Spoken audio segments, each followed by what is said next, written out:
किसानों की समृद्धि का आधार बनेगी जैविक खेती। कृषि विभाग व इस एग्रीटेक द्वारा किसान मेला का आयोजन।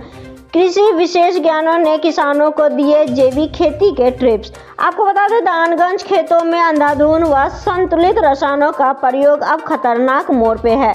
यदि समय रहते हम समाधान नहीं हुए तो हरियर क्रांति से उपजी खुशहाली का रंग फीका पड़ सकता है। ऐसे में यह जरूरी है कि किसान भाई धरती माँ को स्वस्थ रखने व गुणवत्ता युक्त खाद्य उत्पादन के लिए जैविक खेती को अपनाएं। उक्त सलाह क्षेत्र के मवेशियों में मंगलवार को आयोजित किसान मेला में चोलापुर ब्लॉक के पूर्व ब्लॉक प्रमुख त्रिभुवन नारायण सिंह ने किसानों को दी।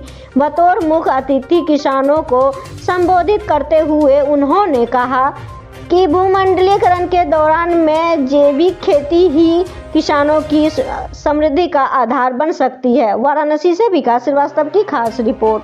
अंग्रेजी में इसको ग्रीन रिवॉल्यूशन कहते हैं, जो 1960-70 के दशक में देश में आई थी। तो उस समय तो चलिए तो सबका पेट भरना पहले जरूरी है, गुणवत्ता और बाकी चीजें बाद में देख लेंगे। लेकिन अफसोस की बात यह है कि उस जरूरत तो थी उस समय धान गेहूं के अच्छे गुणवत्ता युक्त ज्यादा उपज देने वाले बीजों को मंगाया गया, लेकिन साथ ही साथ अपने देश में क्या आया, साथ ही साथ देश में आया जो है रासायनिक खरपतवार नाशी, रासायनिक खाद और रासायनिक खाद्य सुरक्षा के जितनी भी दवाइयां हैं ये सारी जो है उसी पैकेज के साथ जो है अपने कर चुके हैं। तो इसे हम लोग वैज्ञानिक भाषा में कहते हैं कि टेक्नोलॉजी का साइड इफेक्ट। अगर किसी भी तकनीकी का समय रहते अगर उसका इम्पैक्ट नहीं देखा गया, उस पर अध्ययन नहीं किया गया, विश्लेषण नहीं किया गया, तो जरूरी नहीं है कि जो तकनीकी आज हमारे लिए लाभकारी है 50 साल बाद भी लाभकारी हो, क्योंकि स्थितियां देखिए बदल जाती हैं। तो यही हुआ हमारे देश के साथ और हम इसका साइड इफेक्ट इतना रहा इन रासायनिक खादों का, इस रासायनिक खरपतवार नाशी का, रासायनिक दवाओं का, कि हमारी रोग प्रतिरोधी क्षमता घटती है। अच्छा विषय है कि फिर भी जो है आज 21वीं सदी में भी अपना देश जागा है और वैश्विक लेवल पे हम कोरोना जैसी महामारी के बाद से अपनी जो पारंपरिक चीजें थी, जो वास्तविक चीजें थी, उसकी महत्ता को हमें समझ आई है। और देश जो है, मैं किसान भाइयों को इसलिए विषय पे आपका ध्यान खींचना चाह रहा हूँ कि गवर्नमेंट का देखिए बहुत ही बड़ा फोकस आने वाली है आपके समझ, जो कि मोटे अनाजों पे केंद्रित होगी। देखिए धान मैं नहीं लूंगा आपका, बहुत ही कम समय में जो समसामयिक चीज है और जो आने वाली चीजें हैं जिसपे हमें को जो है केंद्रित करना चाहूँगा।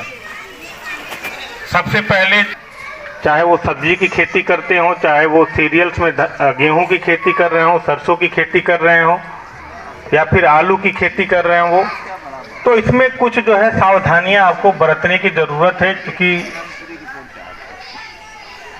क्योंकि मैं आपको बता दूं कि ये दिसंबर और जनवरी का जो समय है हमारे किसान भाइयों के लिए बड़ा ही क्रिटिकल होता है। और इसी मौसम में जब तापक्रम जो है वो उसमें गिरावट दर्ज की जाती है, मौसम जो है ठंडक भरा रहता है, तो पाले पड़ने की संभावना जो है वो बहुत ही प्रबल हो जाती है। यानी कि हम कह सकते हैं कि ये जो मौसम है, ये जो दिसंबर को हमने बिता दिया है, 15 जनवरी तक का समय है, ये हम किसान भाइयों के लिए बड़ा ही ध्यान देने वाला समय है।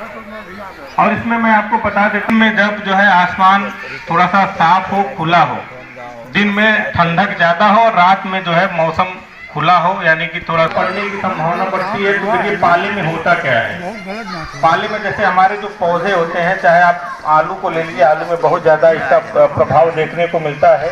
तो हमारी पौधों में जो जलीय कण होते हैं, जो जलीय पदार्थ हैं, तो ये पाला पड़ने की स्थिति में जो कोशिकाएं होती हैं, जो उसके रंध्रावकाश होते हैं, वो पूरी तरह से जम जाते हैं। तो जमेगा तो उसमें जो है वाष्पोत्सर्जन की प्रक्रिया नहीं होगी।